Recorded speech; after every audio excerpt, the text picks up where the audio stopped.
how to make a group email using Gmail. That's what we're going to do in today's video, but first, make sure to like the video, subscribe to the channel, and write down below in the comment section any suggestion or question that you have.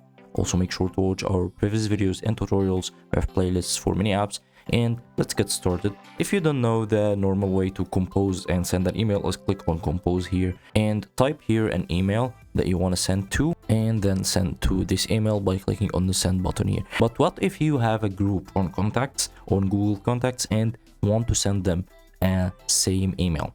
You can type multiple emails here, but it's gonna be time consuming if you have many email addresses. So what you're gonna do is, first let's go to Google Contacts and create a group. Here is Alan and Alex. Let's create for them a label.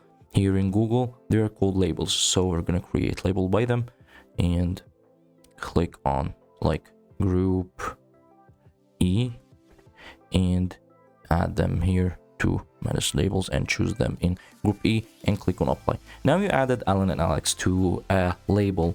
It's just the same as group in other email platforms. So let's go again to Gmail and compose our email here. Type here group. As you can see, here are two groups. Send to this group, and now the emails are typed automatically. And once you click on send, the email is sent to both of the emails or whatever emails you have in the groups. Very simple and very easy. Hope you guys enjoyed the video. Don't forget to like the video, subscribe to the channel, and write down below in the comments section any suggestion or question that you have, and have a nice day.